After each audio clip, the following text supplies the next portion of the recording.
What does a lightsaber's hue really mean? Color us intrigued. Blue is the classic, the vanilla, ye old faithful. Blue lightsabers are said to represent righteousness and bravery, as well as the user's strong spiritual alignment with the weapon's kyber crystal. Green lightsabers are the second most common for the Jedi, and no, they don't just stand for Yoda. They are closely associated with harmony, helpfulness, cooperation, and spirituality, and are commonly used by wiser senior Jedi. The purple lightsaber basically means Samuel L. Jackson wanted a purple one, so George Lucas made him one. That's about it. Yellow is almost exclusively used by Jedi Temple guards, other than Rey. She's an exception. Little is known about this particular color, so whether they are made intentionally yellow to distinguish the guards is currently unclear. Yellow lightsabers were actually one of the first non-green, red, or blue sabers seen on screen, thanks to the 2001 PS1 game Jedi Power Battles, including Plo Koon wielding a yellow saber. The orange lightsaber is new as a selectable option in Jedi Fallen Order and Jedi Survivor, and is seen wielded by Baylan Skoll and Shin Hati in Ahsoka. In Star Wars Legends, orange blades have been used by some Sith and Dark-aligned Jedi.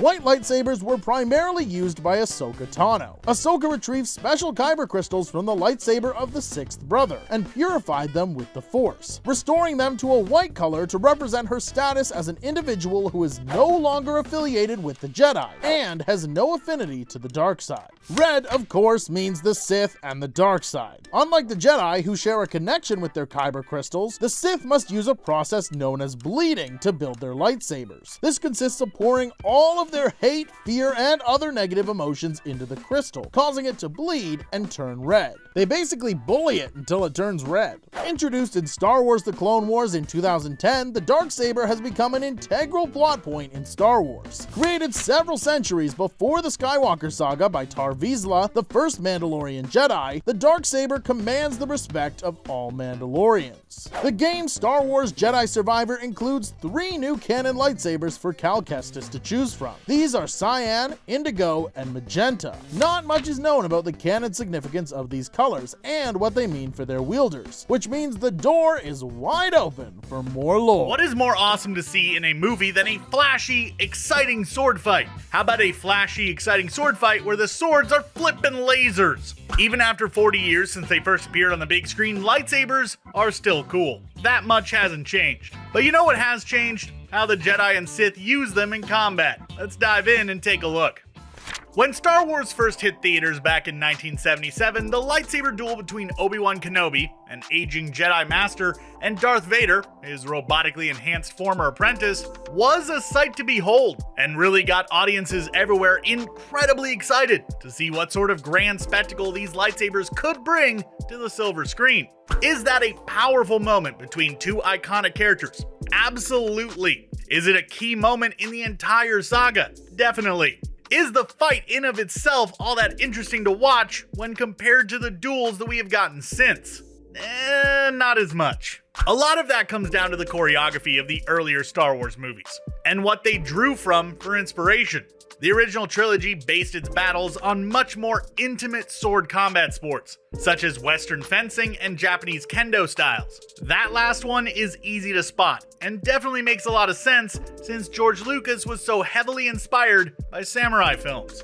Looking at the New Hope duel, for example, it is neither quick nor intensely choreographed, instead showcasing the two combatants striking sporadically and with purpose, as fighters would in fencing and Kendo. Kendo also usually sees its combatants locked close together, and part of the challenge is gaining space to strike a point, which is evident in Obi-Wan and Vader's close stance in the fight.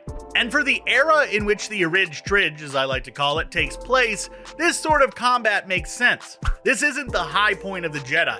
Most of the dueling masters at the time were either dead or so far in hiding that they wouldn't be seen for a long time. So dueling was more simple and slow. During the prequels, however, set during the waning days of the Old Republic, when the Jedi were at their peak, the fighting styles we saw on screen were a lot more bombastic. These films added new inspiration on top of the fencing and Kendo styles. The two big ones that came in during The Phantom Menace were the Chinese forms of Dan Dao and Tai Chi. Dan Dao literally translates into single saber, and often is used to apply to any fight in which a single sword is used without a shield. In terms of Tai Chi influences, this martial art is often performed competitively both with and without a blade. The bladed sections often showcase much more flowing movements that are starkly different from the quick, pointed strikes of fencing or kendo. So the influence of that is pretty easy to see, especially when you look at the Duel of the Fates from The Phantom Menace. And since the prequels, lightsaber combat has only really expanded from there, incorporating many different styles of martial arts from across the world. Sure, the sequels slowed it down again, making it a much more brutal affair, but projects such as Ahsoka will be utilizing a multitude of styles, with the titular character often switching between them on the fly to suit her needs at the moment. While culturally the Jedi still very much emulate primarily Japanese samurai, the way that they wield their deadly laser swords has become as much of a reflection of the style and personality of the wielder as it is a straight up spectacle. Ever since Disney took ownership over the Star Wars empire, they've made a few changes. While some are really not happy about this, they've actually developed a ton of really interesting new lore for the fictional galaxy. One of the biggest changes was how they reinvented the origins of the lightsaber. Even if you're a die-hard fan of the old ways, check out the rest of this video to understand more about the hidden history of the lightsaber. Look, we all know that lightsabers are just about the coolest weapon ever invented. We're all waiting for Elon Musk to stop messing around shooting cars into space and get around to inventing one already. Sure, that'd be pretty dangerous, and there would probably be a few incidents of people chopping each other in half instead of using words to resolve their conflicts, but still, worth it. But what do we really know about the origins of the lightsaber? For the uninitiated, a lightsaber is the weapon of the Jedi, which allows them to channel the power of the kyber crystal encased within it in order to zoom their way through just about anything. It has also been adopted by the enemy of the Jedi, the Sith. While most Jedi sabers are powered by either blue or green crystals, or in the case of Samuel L. Jackson, purple ones, the Sith sabers are often red, which represent their more sinister use of the Force. But where did the first lightsaber come from? Well, the history of Star Wars is a little more complicated ever since Disney took over and rewrote a bit of the old canon. Before the handover, all of Star Wars history was a part of Legends, and that backstory of the lightsaber is a little different.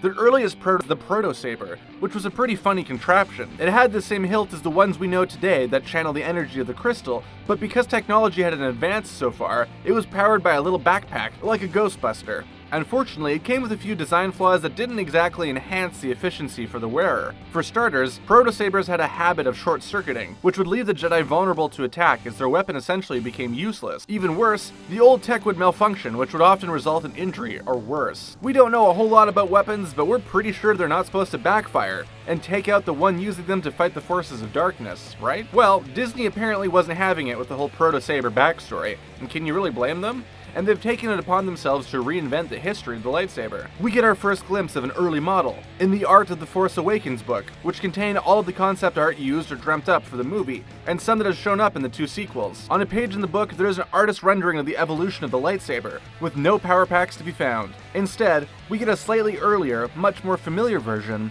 that looks a lot like Luke's from Return of the Jedi. Next to it is the kyber crystal on its own. That shows just how power is channeled from it by the user, and was once used totally on its own with nothing else getting in the way. And finally, we get the very first, very primitive lightsaber. Instead of any elaborate machinery, it seems to just be a crystal wrapped in a few aluminum rods wrapped in twine.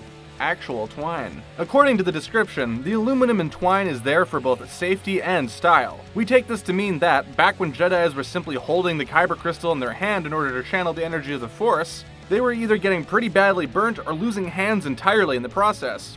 Back before the technology advanced enough to create the sophisticated lightsaber of today, the early Jedis resorted to padding the crystals with a protective layer of metal and securing it with rope. But where does the style part come in?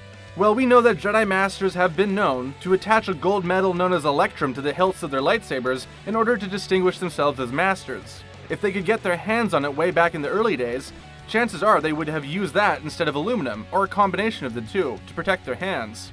And be a little flashy at the same time, because there's no rule that states you can't be a Jedi Master and care about your style all at once. Has Queer Eye taught us nothing? And I want to kind of like tweak the shape of your haircut to like go with the face a little more. This primitive lightsaber shows us a glimpse into the early world of the Jedi, and perhaps even more about who the first Jedi was. We have an idea of what they looked like based off of an ancient mosaic on the floor of the temple of Act 2. We see an image of a Jedi sitting cross-legged and holding a lightsaber in the middle of a sort of yin and yang symbol, representing the perfect balance of the Force. Something that the image looks a little bit like Snoke, but there isn't really a whole lot of evidence to support that idea. Chances are, this Jedi is so ancient that we haven't come across them yet, but maybe someday the mystery will be revealed. Even though it's in the concept art, we haven't seen this ancient lightsaber brought to life in the film so far, but that's not to say we never will. We were hoping to have gotten a glimpse of it in Luke's dwelling during The Last Jedi, possibly collected as a keepsake by Luke himself.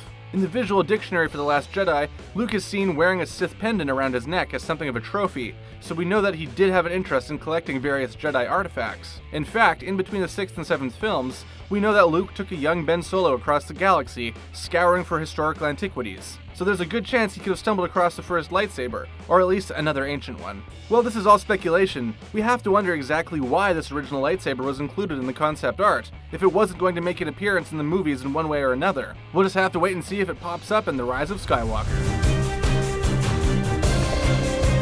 Lightsabers, an elegant weapon for a more civilized age. Perfect for when you want to cut off your opponent's hand, or their legs, or their head. You know, civilized. Dubious ethics aside, the lightsaber is undoubtedly an iconic fictional weapon, a stylish hybrid of familiar historical iconography and futuristic technology. It's a perfect example of the Star Wars trademark of mashing up a bunch of disparate elements to create something memorable.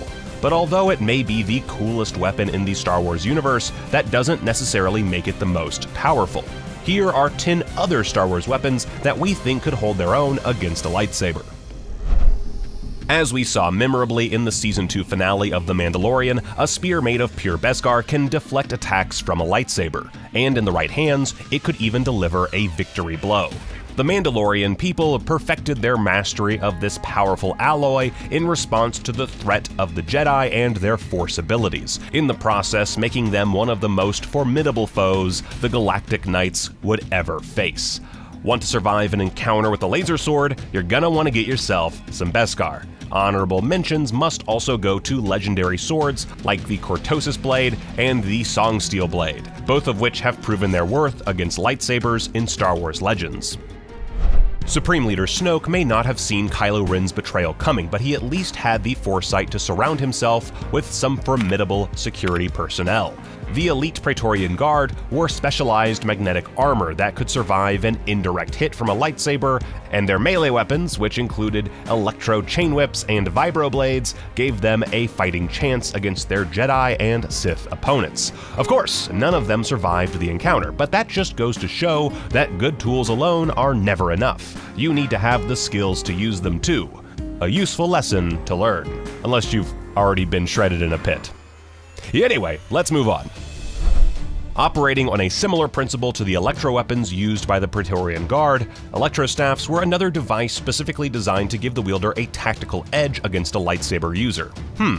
The Jedi sure do seem to be indirectly responsible for the creation of a lot of dangerous weaponry, don't they? Fear leads to anger, anger leads to hate, hate leads to an arms race.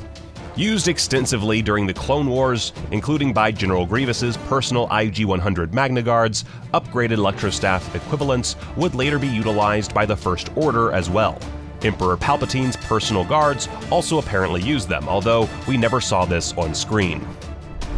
Now, lightsabers tend to be most effective against solid materials, less so against electricity and energy fields. Ever heard of a little thing called fire? Checkmate, Jedi! A popular anti-personnel weapon, flamethrowers have been used over the millennia by many fighters, from bounty hunters to Republic clone troopers to mounted Imperial soldiers. Even unscrupulous pod racer Sebulba mounted flamethrowers on his pod to give him an advantage against his opponent.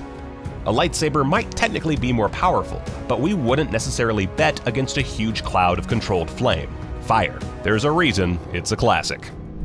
From the creative genius who brought you what if a sword but also a laser comes the logical next step, what if a crossbow but also a laser.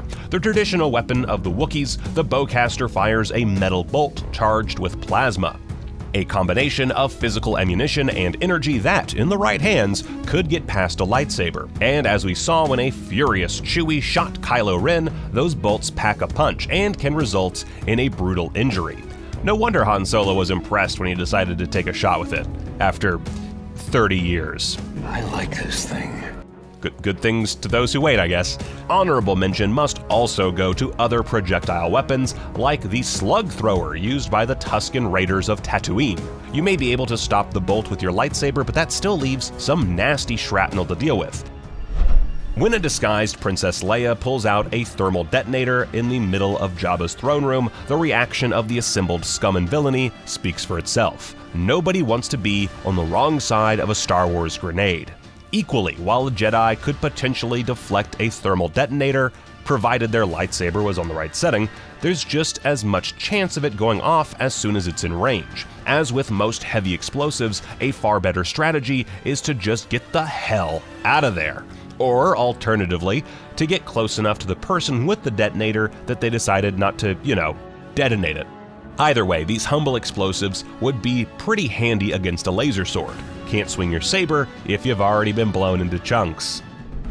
Like a thermal detonator, these hefty armaments could overwhelm a lightsaber through sheer force and volume. They were primarily used during the Clone Wars, although players of Star Wars video games like The Force Unleashed, Jedi Outcast, and Jedi Academy have also had the opportunity to wield them. The fearsome flechette launcher fires a large canister, which in turn is full of hundreds of razor-sharp darts. A lightsaber could conceivably cut one of the canisters down, but would even the fastest Jedi be quick enough to cut down every single dart that emerged? Maybe we should test it out, see if Kit Fisto is available. He seems up for pretty much anything. The Yuuzhan Vong are now a part of Star Wars legend, having succumbed to the Lucasfilm Story Group's Great Canon Purge. But if we look back at their appearances in other media, we can see a formidable alien race whose living technology posed a deadly threat to the Jedi. One such item was the Amphistaff, a kind of razor-sharp electric eel that the Yuuzhan Vong used as a multi-purpose melee weapon. Almost indestructible, not only could the Amphistaff block and parry lightsaber thrusts, they could even wrap themselves around a laser blade in order to attack the wielder at close quarters with their vicious jaws. A tough opponent, to be sure, but the Yuuzhan Vong are no longer canon, and the Jedi are, so who really comes out on top here? We've seen Jedi deflect shots from smaller conventional blasters using their lightsabers, but there surely comes a point where the rate of fire is too much even for a Force-capable samurai. The kinds of big, heavy repeating blasters used by certain characters such as Rogue One's formidable Baze Malbus, or the EWHB-12 mounted blaster favored by the Empire's snowtroopers could potentially overwhelm a lone Jedi just by pummeling them repeatedly. After all, the Jedi only has to miss one shot and it's all over. Clumsy, random, sure, but pretty effective nonetheless. So, you're a Jedi. You've just lain waste to an army of battle droids. You've hit a home run, knocking a thermal detonator clean out of the park. Bowcasters, flechette launchers, and living electric razor whip creatures have fallen before you.